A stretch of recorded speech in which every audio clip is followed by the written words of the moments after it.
I don't know. I feel like I heard a lot of people had problems with the God of War game, like the new one, even despite that not being hard. Oh my god. The only thing that I hated about that is that the axe is fucking slow. I'm used to Kratos' blades, and once you get them, he does get his speed up again, but the axe itself is so fucking slow. I'm not used to Kratos being that slow. No, as soon as you said that, I was like, the first boss.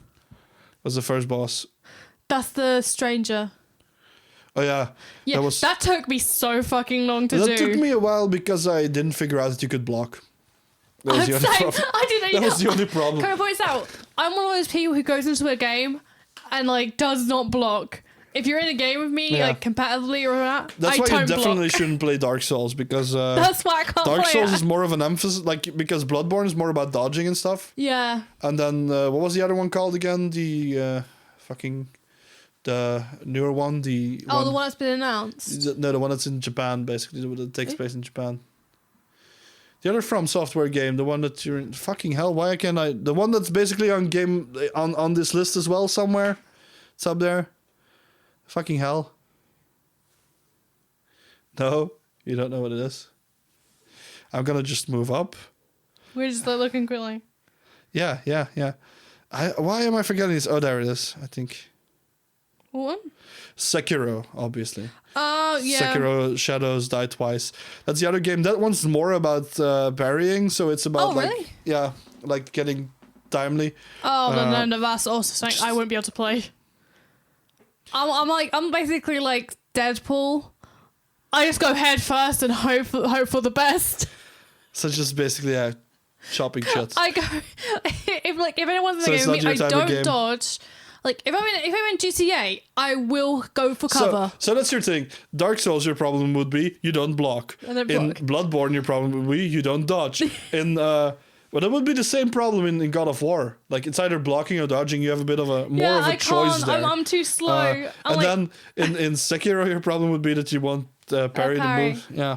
Which is one of the hardest things because that's basically about timing and you have to figure out when to do it for what move. So I think if it was in VR, I could do it.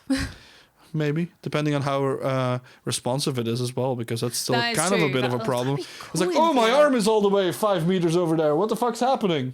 Oh, I hate that when that happens in Beat Saber. Don't remind me. No, it's like when you broke the controller. Yeah, I smacked it into the radiator. But it was still fine afterwards. No. It was like Drunken Bar Fight, or what was the game again? No. You were playing Job Simulator and you broke it wouldn't. Broke my grabby hand. And your grabby hand wouldn't work anymore. Couldn't jerk off anymore. Put that in the book. I'm not going to edit this video, so... No, you're not going to edit this video, but there's a little eye. Because I need to get this up before the thing comes out. Yeah. That you can add and put videos in. Yeah, maybe. Maybe I'll do that. Then you have a plague tale. I always want to say a plague's tale for some reason, because it's the story about a plague, but it's a plague tale. It's not from the perspective of the plague, so I get why there's no a plague's tale. Innocence, which definitely that was a good game. Like I saw bits of it online, and it is really. It's good an emotional narrative. story, so it would definitely work. Control has a story to it, which is more. Less emotional. It's more sci-fi elements, basically. What's the word? Psychological. Yeah, it's a bit. It's supposed to be somewhat. It's supposed to be like horror, sci-fi horror type thing. Sci-fi horror, yeah. Not as like extreme horror or something like that, but. Yeah.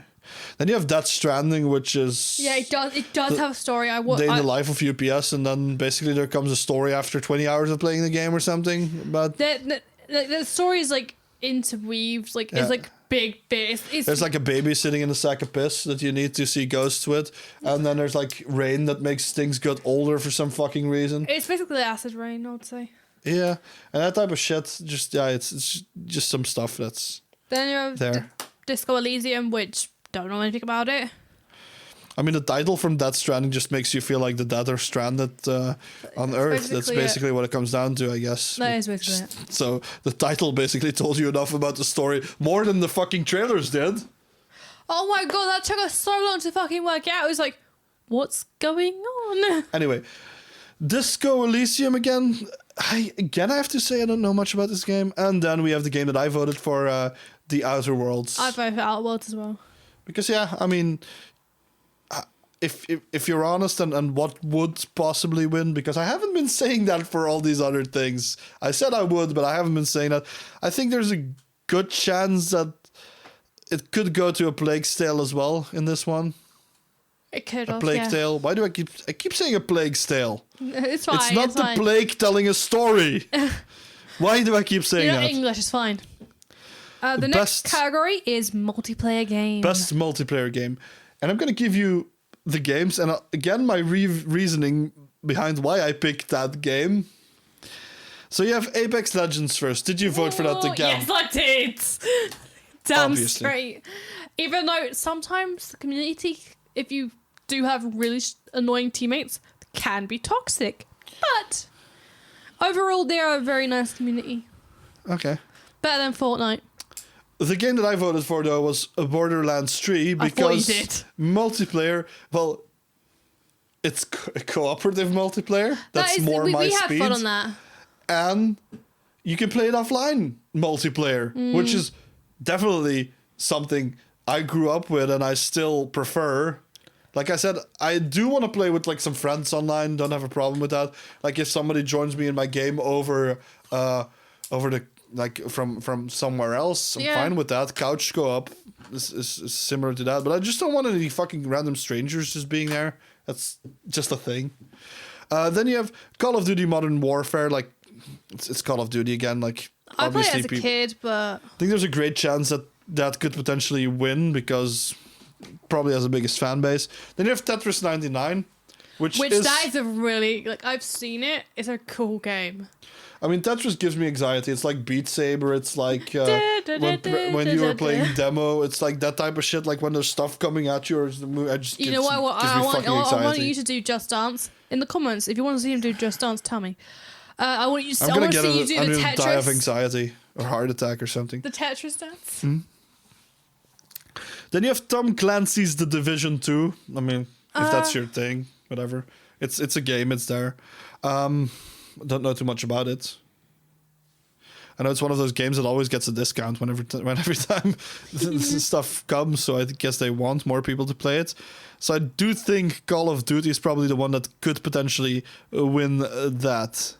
Apex is gonna win. Now we have a category that I don't really give two shits about.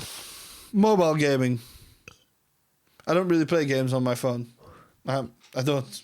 So I don't think anyone would like to look at my phone. I mean, I have Pokemon Go, which I really don't consider much of a game because there's not much gameplay to it.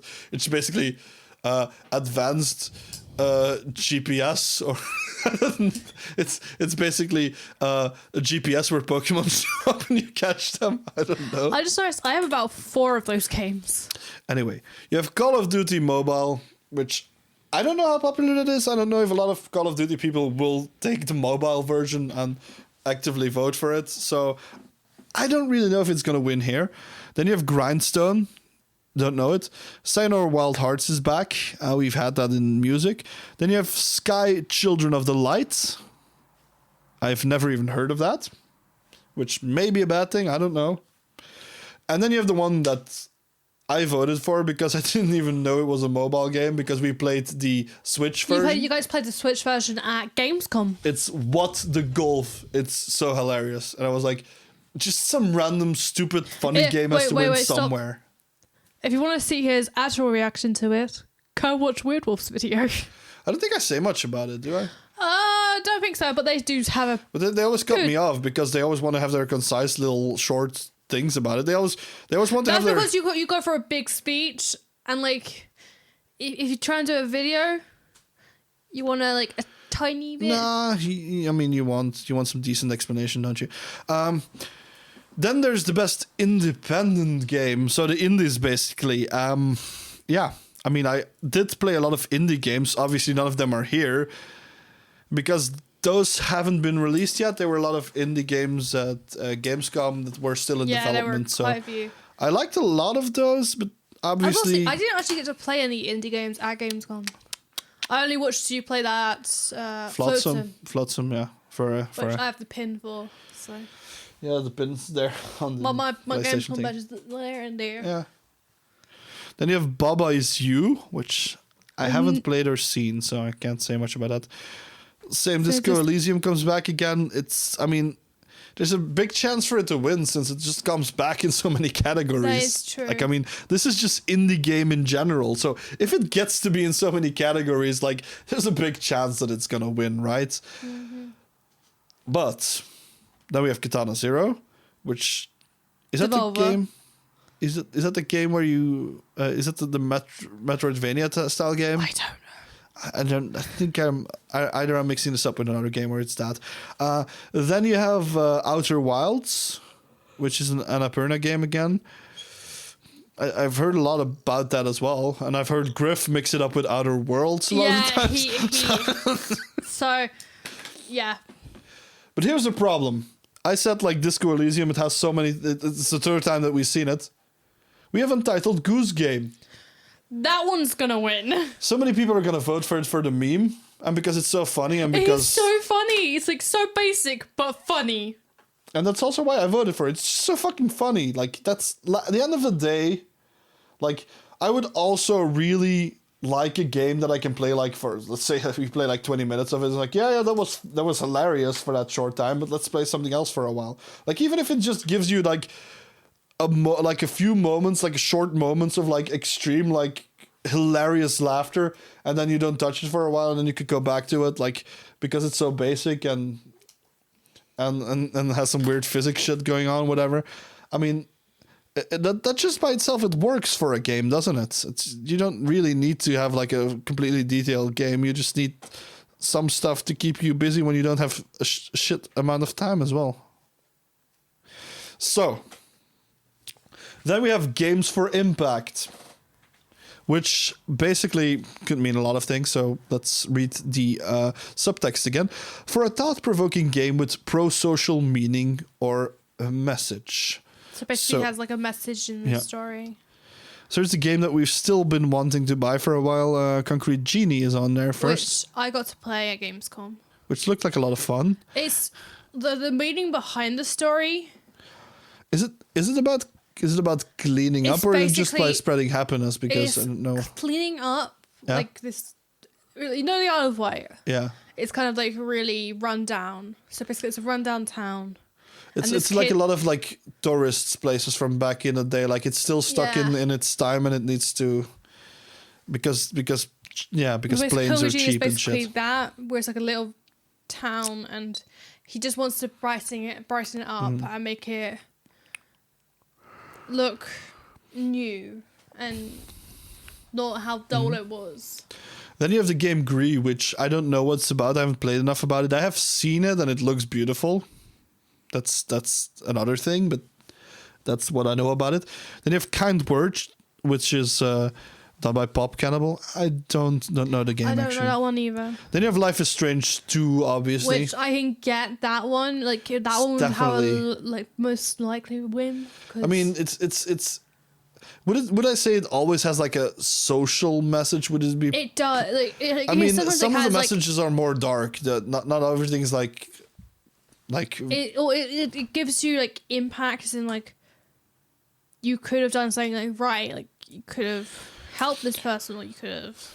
Yeah, but it also shows negative impact of other people as well. So I don't necessarily. It shows you that your actions and stuff could have. It's more fair than a lot of games that are ooh, here's a nice story that's very happy, and here's a fairy that poops candy corns. Candy corns is the most hated Halloween candy, isn't it? Why the fuck did I go for that one then? Have you even eaten candy corn? Oh no, what the fuck is candy corn even? I don't even know either. Apparently if there's any Americans watching this, please explain to us what candy corn is. I know popcorn, but I don't know candy corn. Whatever. Then you have Sea of Solitude, which I saw Metal play for a bit.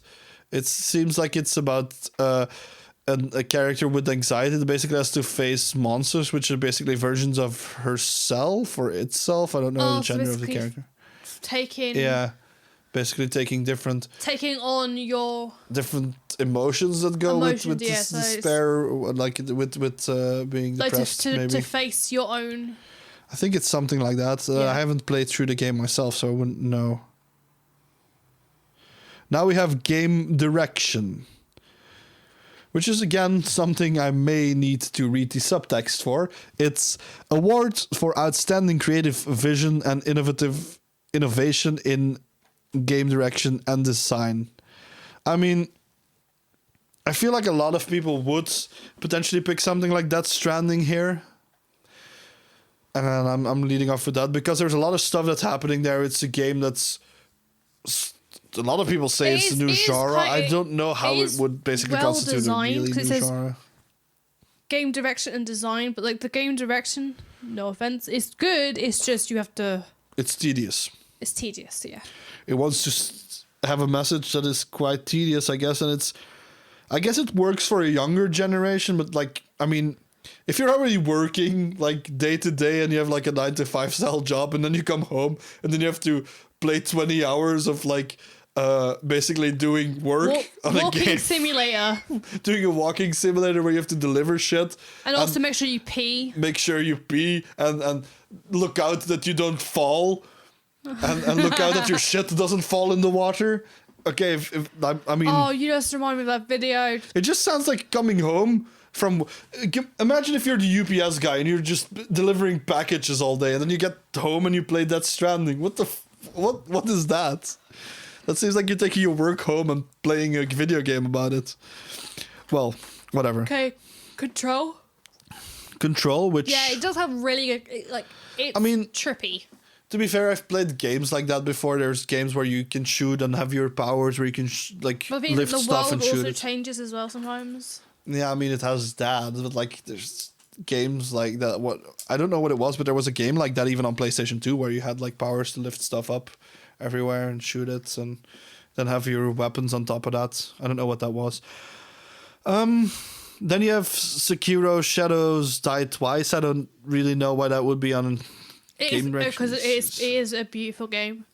I mean, like, the story and lore of like the Souls-like games or like the From Software games are really interesting. Also like the background designs, like all the tree, like it's really well detailed. Yeah, I mean that, but I don't really know if that has to do as much with It says design. Yeah, it does say design, but that's practical design, I would say. So. I think game direction is more to do with design. If you're saying practical design, Death Stranding is not practical. I mean, I guess it's made to not be practical. It's made to be harder, I guess. Then you have the Outer Wilds again. I don't know enough about it to basically say anything about it. And then you have Resident Evil 2, which was the one that we voted for. Yeah, because... I mean, just because it's not that they innovated so much, but they did take an existing game and they did make something way more out of it. Like, I was going to say is... You disagreed with me on this one because you said it's basically an old game and technically there's nothing new into it. And I'm like, well, they changed a lot about the game. They changed a lot. But I wouldn't say that it's innovating as in like compared to other games. I just would say that it's basically innovative as when it comes to remakes, because remakes are just often so like, oh, it's a remake, it's the same game again. But it just looks better. But this is a completely new game with the same story. It just plays very different. It is the same story, mostly. Well, they keep Marvin around for longer and blah, blah, blah, blah, blah. What are you going to say? So I was yawning. Yeah. And I'm like, some of the stuff is like... A lot of the stuff is like the design of like the levels and that are much different. So, like people who are like veterans of a series, me, go into that and it's like, oh yeah, we can get around to this planet. No, we can't. That's different. What is that? There is a toilet. They added a toilet. And a remake has been that also counts into it. Like a remake has been teased since the GameCube days because they remade the first one and then people are like, I'm gonna get the second game. It's like, no, that never happened. That never happened. Until last year. For 20 years. Ouch. And now we've got it and it was definitely good, and now we can't wait for Resident Evil 3 remake, which today I went in to say like, do you have the collector's edition? And they didn't have it here yet, and it was like, just pay a little extra, they said, and when it comes down to it, we'll just order you the regular version and we'll change it up. So yeah. Yay! Another big statue because we have a big Leon up there. Yeah, a big Leon. He would have been a bit too big to maybe. Yeah, we have the collector's box. We have I'm a Resident Evil fan. I mean, I wouldn't buy too many of those things, but that's one of the first times. There are two games that I love: Apex Legends and Resident Evil. No one can state otherwise. Best fresh indie game. Recognition of a new independent studio that released its first game in 2019. It's presented to you by Subway Sandwiches. Which I can't take seriously anymore because every time I have to think about Jared of Subway. I've just got that song in my head. God damn it, South Park. And every time I get, then I get the South Park like theme song. Eating Subway sandwiches. Still looking good. Eating his Subway sandwiches. His name is Jared and he's still looking good. And then he shows up and he just starts beating people with his foot long and then squirts mayonnaise. Yeah, I mean, every time I just have to think about that. Subway, you picked the wrong person and just really bit you in the ass here, I guess. Really fucked you up the ass. Also, love you, South Park. Definitely a thing there as well. Now I also had to think about Chris Hansen. You know, the guy's like, why do you have a seat right over there? When the pedophile shows up at the kid's house and he's just completely naked and he's like his dick in a pizza box. He's like, oh shit, it's this guy. I just had to think about that as well. So yeah, now we have the studios are now basically up. It's not about the games anymore. It's about which is for Disco Elysium, which again comes up against another game that we have heard a lot of times about, which is Outer Wilds, which is by Mobius Digital. Then we have Nomada Studio, which is for the game Gree, which has like that's the studio, I guess, and it has been released by. That was a Devolver game I released, I guess. No. What? Gree. I think it was developed by Nomad. Yeah, Nomada or whatever. But then it was published by Devolver. Oh yeah, it was also the other game that we have here is My Friend Pedro, which is by Dead Toast Entertainment, which was also released by Devolver, I guess. Then we have Mega Crit for the Slay the Spire, which I don't know. And then we have House for Untitled Goose Game, Woo! Which I didn't vote for this time because I had to vote for My Friend Pedro. I would have voted for My Friend Pedro, but I had to vote for my the goose Go game. on, stunt shooting, using objects, shooting against them. It's just cool. It's just It's a cool game. It's really a cool game. It has I think a it was new like at spin to it. E3 when we reacted to that, we were all laughing. But I would say that probably there's a big chance that Untitled Goose Game will win that again, because I think that's the most popular game out of these. Or maybe Disco Elysium. Maybe I'm just... Who knows? Maybe I'm selling that short. The next category is fighting game. Which... Fighting is a sport. Why is that separately and not racing? Let's be honest about it. It's the same reason... The reason why fighting games are separate is the same reason that I say racing games should be separate. It's just such a big genre of games. Despite being sports, it shouldn't be within sports. It should be its own category. Fighting gets it, racing should get it too. Fuck you, Video Game Awards. Okay, so come at me. So the first game is Dead or Alive 6, which... Isn't that the game where you basically have to get all the characters as DLC? You basically just get like a core shit. Whatever. I don't know. Then you have Mortal Kombat 11. I haven't played a Mortal Kombat game since... Yeah, I haven't played Mortal Kombat in a while, and I've heard a lot of complaining about it. Then you have Jump Force. I vote for that. I mean, it was fun to have a story, but really it's just fun. basically our typical anime game when it comes to playing, so... Yeah. It's just same old, same old. Then you have Samurai Showdown, which I have never played, so I don't know anything about it. Then there's a game that I voted for, which is Super Smash Bros. Ultimate, because... That was a good game. I mean, why wouldn't I? Wasn't it also last year at the Game Awards, they announced the first fighter pack, which was Joker? Yeah, and it's like the same... it's like the only game that has like... unless Samurai Showdown is something completely different, it's a fighting game that has its own thing, because it's basically a platform fighter. There have been a few things since, like Brawlhalla. PlayStation tried something... You've just triggered me, yes. Saying, bro. PlayStation tried something similar, I know it was. Do you like triggering me with Brawlhalla? Maybe. Well, so yeah, I definitely voted for that. Then moving on, we have Family Game. For which I don't get, so I need to read. The best appropriate for family play, irrespective of platform and genre. You said those two words the wrong way around. It says it doesn't matter. Or platform. It says an or, so they can be switched up if you want to. So, Luigi's Mansion 3, which I guess you can play with two people, so I can. The thing is, if you would have like a family game that's actually just a one-player game, but it's just family friendly, I don't think that would basically. Yeah, Luigi's Mansion 3 was like the two advertised, or like you can play as Luigi. Yeah, like the lights go off, like all the electric goes off, and he's like, "Hey, Mum, let's go play this together." I'm really glad also Luigi is green and not white, because that would have been just like a jizz version of Luigi just coming out of his dick. It would have been hilarious though. Not family friendly though. It would have been a family game then. Then you have Ring Fit Adventure. That's that like ring and like you stretch it. Yeah. It's weird. But you can't play with multiple people, I guess. I guess. Then you have Super Mario Maker 2, which you can. Yeah, you can build with multiple players. That was something that the first one hadn't too. It wasn't well. But you can also make it with other people as well. That's what I said. You can play it and make it with multiple people. Then you have Super Smash Bros. Ultimate, which I voted on again. Because, I voted it for this time. I mean, if I played something back in the day with my brother or with some of or my stepsisters or something, for example, it would have been something like that. So yeah, it's definitely one of those games.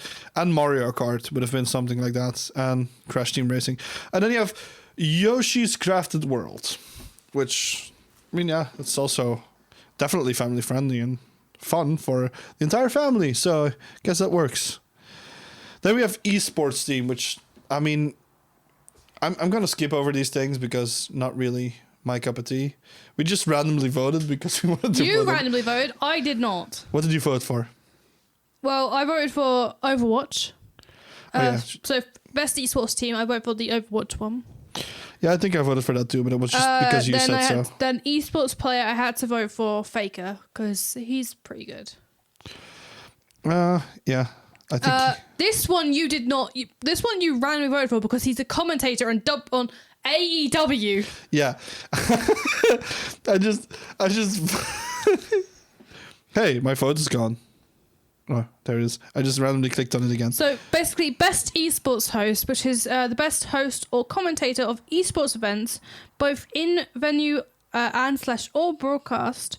In 2019, respective of game or language. Of language or game. And he voted for Alex Goldenboy Mendez. Yeah, because well, it was wrestling announcing. If you can do wrestling announcing and if you can do gaming, you can basically do announcing. So what the fuck? I'm saying that I did actually vote for that as well because I was saying it's a bias that has nothing to do with gaming, so maybe it's not fair, but I don't give a shit. Then you have esports game of the year, which I basically voted for Overwatch because I voted for Overwatch as well. Game that even though I don't really care about it, it's just something that Perry likes to play. So I'm like, yeah, I'll just do that. Which I only recently got. And then there's another reason, esports event, Perry just voted for I voted for League of Legends because, like, they... no offense to any other ones, but, like, that's the only one that always comes up to me as, like, impressive when it comes to, like, what their the show opening looks like. ceremony and the show and that. So we're going over these fast because I don't give two shits about them. Then you have the esports coach. Did you have a reason for voting for that? Or was it just random? Mine was random. I actually didn't vote for this one. Give me a minute. Okay, whatever. So we'll skip that. Then the next thing was a content creator of the year. I mean... Wait, content creator? Yeah.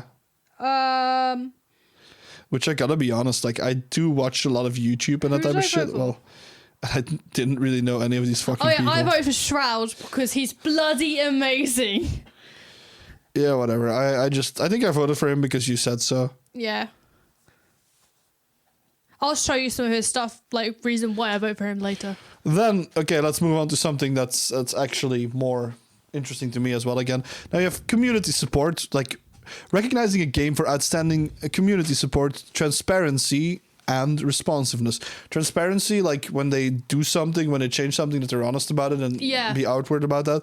And then responsiveness, basically responding to commentary from their players. So, I mean, I don't know why Destiny 2 is on there then. Was there a lot of complaints about the game being basically similar to the first one, that it wasn't complete? Yeah, so then you have Tom Clancy's Rainbow Six, which I don't know anything about. Again, same thing. Fortnite. Well, I guess they probably do a good job at that type of thing, even though I don't care about it.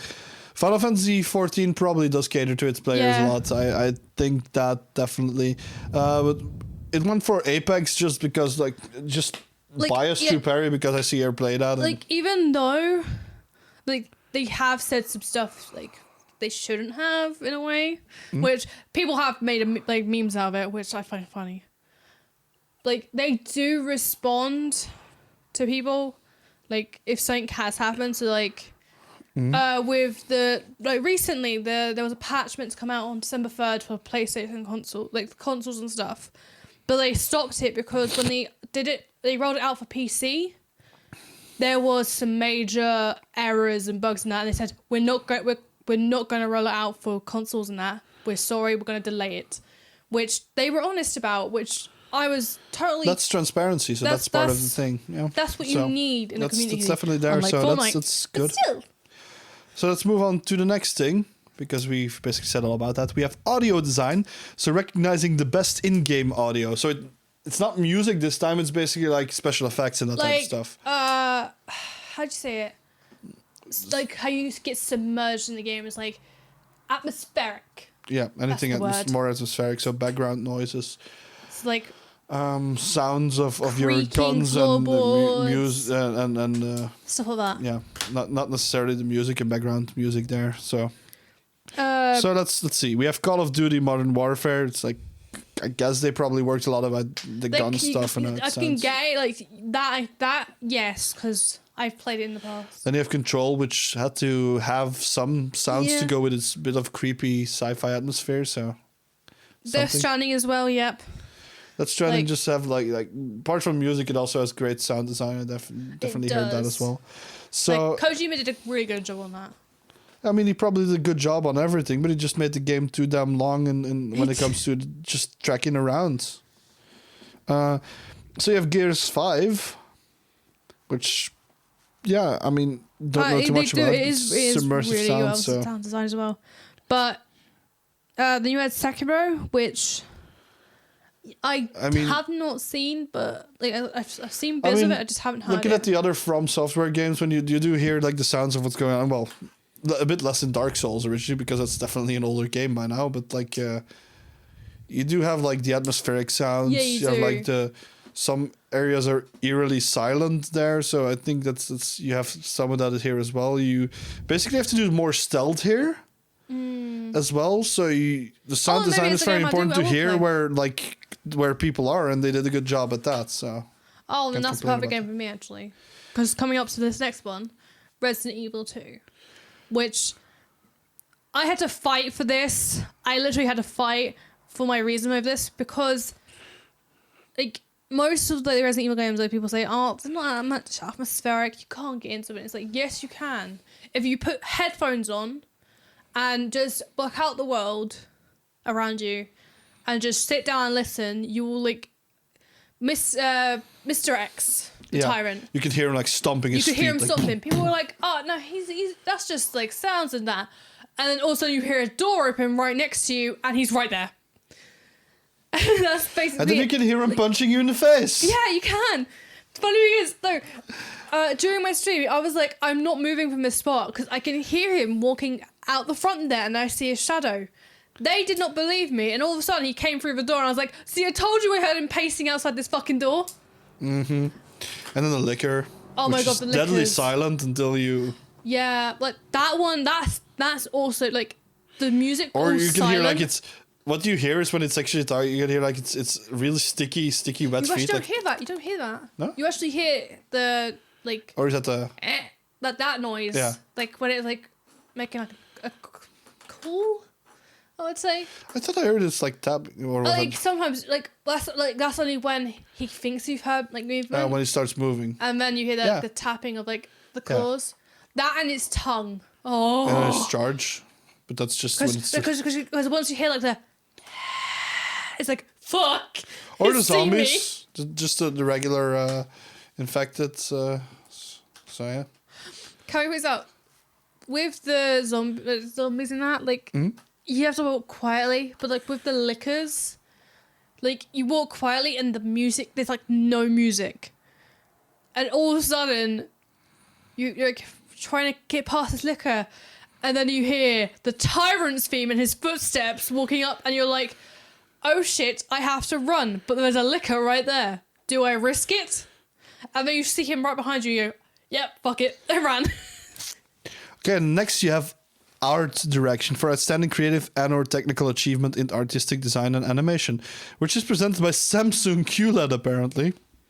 I mean, if it has to do with art design, obviously you're going to shill some TVs at the same time, am I right? You have Control, which does have it has a bit of its own style. I don't think it looks super unique, but it does have its in-worlds. It's not the art style that's unique, but it has its in-world, like it has its creative design of what the world basically looks like. It's not the art style itself in that case. Death Stranding, I would say the same because it has a pretty sterile art style. It's a pretty somewhat boring art style in my opinion as well. It has, but the design is really good though, I will say. It has a similar problem with me as I really, really, really liked Nier Automata, but it felt really sterile at the same time. It's like it's too polished to some degree, but there's so I have had a similar thing there for some weird reason. Then you have Gree, which definitely has I voted for that one. Its own look, so that's at least something. Sayonara Wild Hearts definitely from what we've seen, not much, but it does have its own look as well. So I get that. Well, Sekiro, it looks like most AAA games, so it's just basically it's done well, but it doesn't really have its own style, and that's where it basically.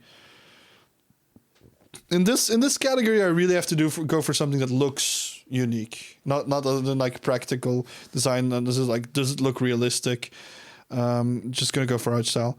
So another contender could be the Legend of Zelda: Link's Awakening. Did you vote for Legend of Zelda? No, I voted for Gree. Oh, okay. I think Metal voted for Legends of Zelda. Yeah, I voted for Gree because I saw pictures of it and I'm like, no, but it's actually kind of unique. And then we have action adventure game, which is a shitpot of a category. Right, should we just explain because what I fucking it says? hate it. So it says, for the best action/adventure game, combining combat with traversal and puzzle solving. So that means like getting from A to B and solving puzzles. So basically most games. It doesn't mind if it's a fucking first-person shooter. Doesn't mind if it's like... This is a tosspot of a fucking...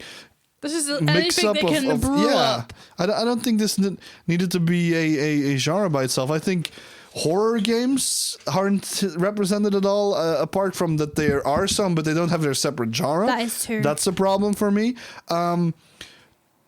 Action should have been split up as well. Like adventure game to me is something more like I said, like when we were talking about the fact that Kingdom Hearts is not a real true RPG in my opinion, but more of an adventure game with RPG elements. So an adventure game is what I voted for.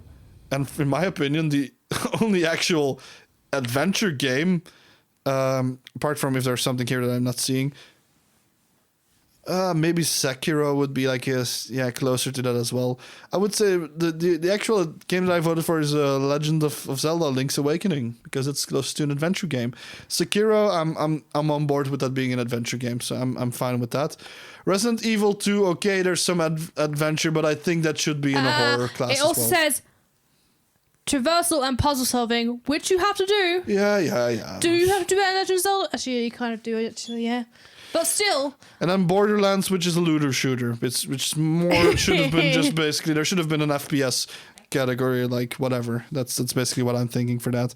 Then you have Control, which it's also just mainly a shooting game with some puzzle shit where you use the powers and shit. So I mean, nah. Then you have, to top that off, after action adventure game, somehow you also need an action game.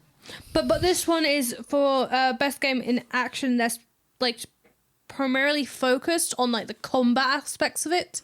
So like shooters and fighting and that. So basically just combination of FPS and like sword fighting games or whatever. So I actually have to change my vote for this because I just reread this and I'm like,